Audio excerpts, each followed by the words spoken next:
नमस्कार दोस्तों, एक बार फिर से आपका स्वागत है हमारे चैनल में। दोस्तों, अगर आप रोज़ कुछ नया सीखना चाहते हैं तो सबसे पहले कर लें हमारे चैनल को सब्सक्राइब। दोस्तों, हमारे बड़े बुजुर्ग का हमेशा ये कहना है कि जब जब धर्म की हानि होती है तब दोस्तों अधर्म बढ़ता है। तब श्री कृष्ण हर युग में अपना एक नया अवतार लेते हैं ताकि वह अधर्म का नष्ट कर सके और धर्म की हमेशा रक्षा कर सके। दोस्तों, माना यही जाता है कि हमारे भगवत गीता में जीवन की हर बात कही गई है और इस ग्रंथ में श्री कृष्ण स्वयं अर्जुन को उपदेश देते हैं और वो महाभारत का युद्ध कैसे लड़ सके उसकी बारे में भी बताते हैं और वो कैसे जीत सकते हैं ये भी अर्जुन को श्री कृष्ण ही बताते हैं। इसीलिए दोस्तों, हमेशा कहा जाता है कि अगर हमें अपने जीवन में सफलता पानी है तो हमें भगवत गीता ज़रूर पढ़नी चाहिए। भगवत गीता में कुछ ऐसी बातें हैं जो हमें सफलता की ओर ले जाती है। जैसे कि गीता के श्लोक में श्री कृष्ण ने मानव के जीवन को एक कपड़े का टुकड़ा बोला है, जहां उन्होंने यह दर्शाते हुए कहा है कि ऐसा कपड़ा जो आत्मा हर जन्म में बदलती है। इसका यह मतलब है कि मानव शरीर का आत्मा अस्थायी वस्त्र है, अर्थात हमें मानव की पहचान उसके शरीर से नहीं, उसके मन से, उसकी आत्मा से करनी चाहिए। और दोस्तों, ये भी कहा है श्री कृष्ण ने कि क्रोध एक सामान्य भावना है जो हर किसी इंसान के अंदर रब बसता है। लेकिन एक बहुत ही रोचक बात है जो नुकसानदायी है, क्योंकि यह कहीं ना कहीं मानव के अंदर एक भ्रम पैदा करता है। दोस्तों, जहाँ अच्छे मनुष्य होते हैं वहाँ बुरे लोग भी होते हैं। इसीलिए ज़रूरी है कि मनुष्य अपने क्रोध को शांत करे और अच्छे राह को अपनाए।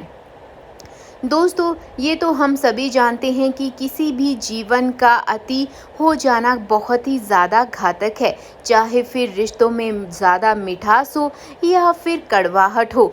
हर तरीके से ज़्यादा अंत होना बहुत ही ज़्यादा गलत है। इसीलिए हमें अपने जीवन में संतुलन बैलेंस बनाए रखना चाहिए। दोस्तों, स्वार्थी होने से भी बचना चाहिए, ये श्री कृष्ण का कहना है।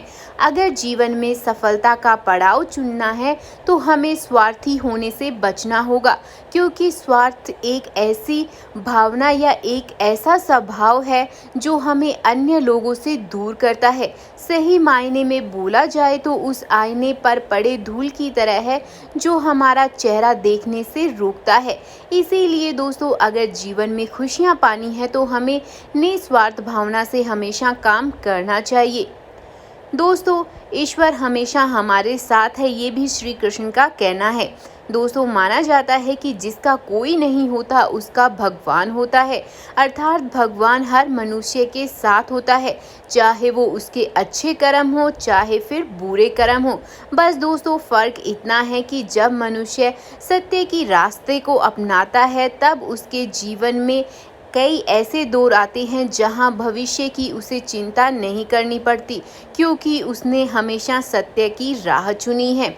तो वहीं दोस्तों, कुछ लोग अपने कर्तव्यों से भी मुंह मोड़ लेते हैं, लेकिन श्री कृष्ण का कहना है कि अपने कर्तव्यों से कभी भी मुंह नहीं मोड़ना चाहिए।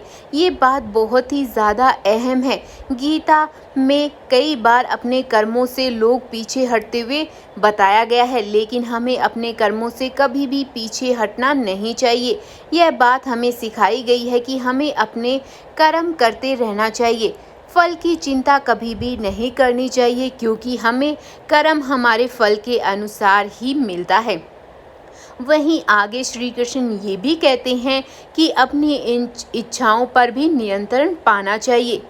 दोस्तों, माना गया है कि मनुष्य की सबसे बड़ी समस्या है उसकी इच्छा हमेशा बढ़ती रहती है। इसीलिए ये इच्छा कभी कभी हमारी ज़िंदगी में कठिनाइयाँ भी ले आती है। इसीलिए श्री कृष्ण कहते हैं कि हमेशा अपनी भावनाओं और अपनी इच्छाओं पर कंट्रोल करना चाहिए। तो वहीं श्री कृष्ण जी आगे ये भी कहते हैं कि कभी भी शक ना करें, संदेह पर मजबूत से मजबूत रिश्ते नष्ट हो जाते हैं, जिससे मनुष्य का दुख कारण खुद ही बन जाता है। जीवन में उसके कई सारे रिश्ते होते हैं जिसकी वजह से वो अपने आप को कोसता है, क्योंकि वो पहले उन पे शक करता है और अंदर ही अंदर घुटता है और साथ ही अपने रिश्तों का नाश कर लेता है। इसीलिए शक करने से हमेशा बचें। तो वहीं श्री कृष्ण जी ये भी कहते हैं कि मृत्यु से ना डरे। हमारे जीवन का सबसे अहम सत्य है कि जो दोस्तों इंसान धरती पर आता है उसे एक न एक दिन धरती अपने अंदर समा ही लेती है। इसीलिए हमें कभी भी मृत्यु से नहीं डरना चाहिए, क्योंकि मृत्यु के डर से हम अपने वर्तमान की खुशियों में शामिल नहीं हो पाते हैं। इसीलिए ज़रूरत है उस सच्चाई को अपनाने की जो कि हमें पता है कि हम एक दिन यहाँ आए हैं तो हमें एक दिन जाना ही है। और यही है भावना जो भगवत गीता में कही गई है। कुछ अनकही बातें जो सामान्य इंसान को सफलता की राह में पहुंचाने में मदद कर सकती है और उनकी हर मुश्किलों का सामना भी कर सकती है। इसीलिए दोस्तों, जीवन में किसी भी प्रकार की कठिनाइयाँ हो या फिर राह में किसी भी तरीके की बाधा हो, उस राह को छोड़कर नहीं बल्कि उस राह का सही चुनाव करके हमें आगे बढ़ना चाहिए और हमेशा अपनी सफलता की ओर बढ़ना चाहिए। इससे श्री कृष्ण जी भी खुश होंगे और आपके कर्म जो आप कर रहे हैं उसका फल भी आपको अच्छा मिलेगा। तो दोस्तों, आज का ये वीडियो आपको कैसा लगा प्लीज़ हमें कमेंट करिए और हमारे चैनल को ज़रूर सब्सक्राइब करें।